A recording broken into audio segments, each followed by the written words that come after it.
To you by InterSwitch. Transaction solutions you can depend on.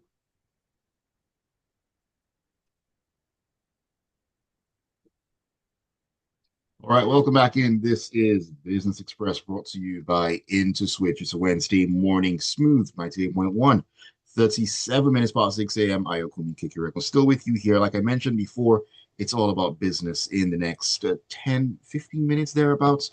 We'll try to wrap it all up for you and give you all the necessary value. You can also be part of the show. So please do join us on WhatsApp on 0911 999 0981 0911 9990981. As I mentioned earlier on, and if you're just tuning in, I did say we'll be talking about NECA this morning. That is the Nigeria Employers Consultative Association. Now, they're urging the states pay civil servants above 70K. Sounds simple, sounds straightforward, right? Well, joining me to take a look at this particular piece of information here and just kind of make sense of what is happening, I'm being joined by Daisy Erharhire. She is business banking lead at Raven Bank. Good morning to you, Daisy. Great to have you on the show once again. Good morning, Ayo. Good morning, Lagos. Great to be here this morning.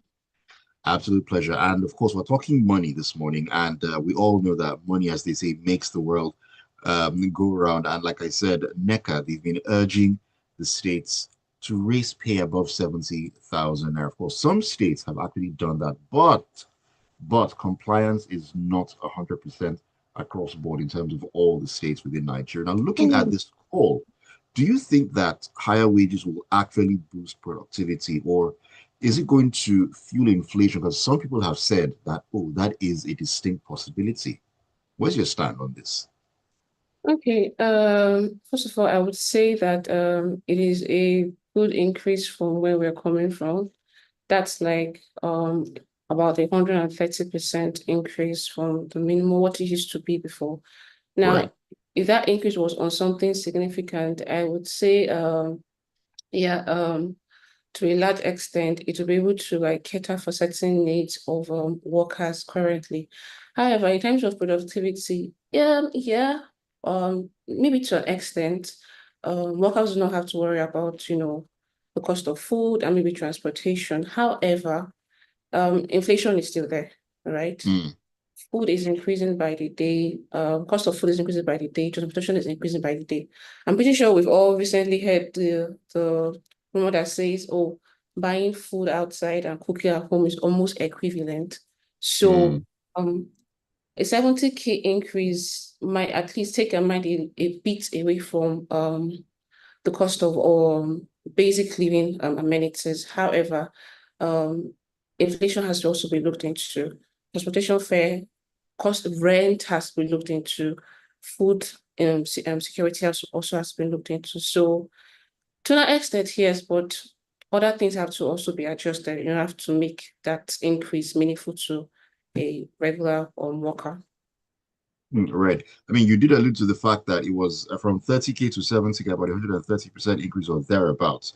But I mean, looking at where we are today, looking at the cost of everything, you've talked about transportation, feeding, and so on and so forth. It is absolutely daunting when you think about it. Should the initial review have been above that 70,000 naira, or are we at a point where we need to have a re-review of the review that was done, looking at what's going on right now? I would say yes, because for instance, look at rent today. Agency fee alone is literally competing with the cost of rent. So even if you're increasing, like, is that bad? Like, if you think houses on mainland were cheap before, like, cost of the rent on mainland were cheap, recently it's not been funny. So I think, I mean, even if we increase it to, for people that probably was earning as high as maybe 100K, 500K, it might be a significant boost for them, right? They could still be able to manage situation in terms of basic amenities they need to spend funds on. But if you look at 70K or more, I'm going to be frank, 70K does not do it at all. Spending the cost of data alone every month is crazy, right? Really crazy. So yes, I would say it's something that should be reviewed. Or better still, let's look at other amenities that we can make some kind of adjustment or improvements in. Take for Okay. instance, transportation area.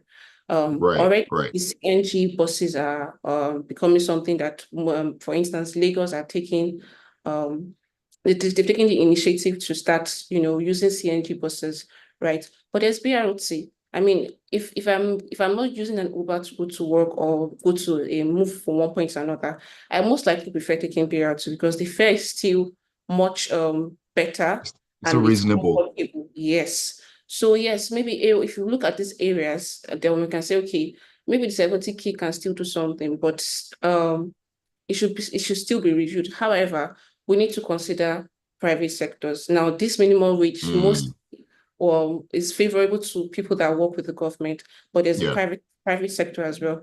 Those guys obviously are going to be affected greatly. So we might want to have like a review of all of this again. Mm. I'm actually glad you brought up the part of the private sector because talking about the minimum wage, it's more focused on public sector, the government employees, and so on and so forth. Now, Yeah. small businesses, for example, they're already struggling with the high costs, the high inflation, and the state of the economy is already affecting their overheads and so on and so forth. I mean, what would a higher minimum wage mean for these small businesses that are already on one Mhm. leg? Hmm. Um, First of all, I would not suggest a cut down in staff because at this point, everybody needs money.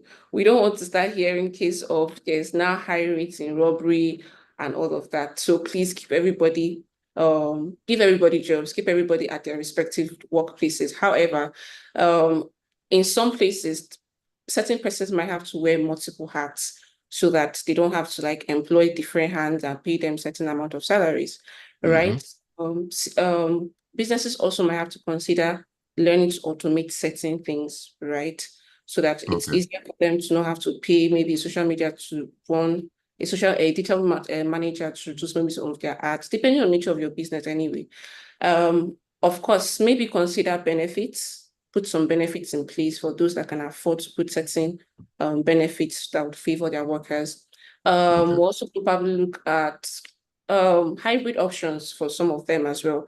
So if your nature of job requires you to get your workers to come to the office every day, maybe you want to review your operations, see how you can do certain things from home so you have less people spending money on transportation and still getting their job done effectively from their different locations. So of course, for the customers and for those businesses, services of goods and prices of goods and services would definitely increase for us, the consumers, right? Mm, So, yeah, I feel that's the only way they were able to manage this whole thing. Because the truth is, as long as government has stated that minimum wage is now 70K, their staff, their workers are definitely going to be looking at you like, Oga Fana, you need to reason our own part as well to get so. right. Right, right. I mean, everybody look at it like, hey, I mean, if A is getting it, I need to get it as well. I'm Exactly, living in the same economy with you. Okay, exactly. Daisy, it's been an interesting one. Before we wrap it up this morning, I mean, before now, we've heard different stories at different points of different labor unions, the NLC and co, talking about strikes and protests, where because of the minimum wage, talking about it's not livable and all, even though they were the ones who actually agreed to this in the first place, but different story for another day entirely. Looking at how things are going, are we likely to see more of this agitation, these calls for strikes and protests as well? I th- that's I think so because, for instance, the likes of Imo State, they've increased their own to 104, if I'm not mistaken, and Boeing has Correct. increased theirs to like 90 or 94K. Maybe some parts in Lagos as well, but obviously not all states have complied. There is a possibility that maybe this we're already in September, and this is coming up now. If no action is maybe taken in the next 3 months, we'll most likely see, protest or strike as, it used to be, as it once was, that was like The recent one was as recent as July 2024. Hmm. So I would plead with the government to, or the different states rather, to review their revenue as states and see how they can make this adjustment as well. So everybody is on the same page across the different states. Hmm.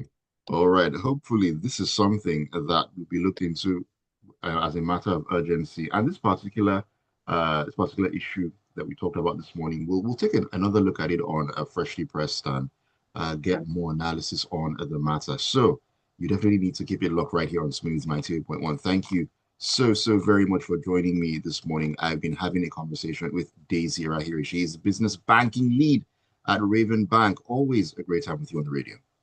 Thank you so much for having me, Lagos. Thank you, Ayo. All right, Daisy, have a great Wednesday and a great rest of the week as well. We'll catch up most definitely. All right, and you too. Bye, Lagos. Bye, Ayo. All right, then. Thank you so much for being a part of Freshly Pressed. I beg your pardon. I'm really thinking into the future. Business Express this morning to be brought to you by Into Switch. Don't go anywhere. Keep it tuned. The Smooth Breakfast will continue. More great music coming your way as we get to 7:30.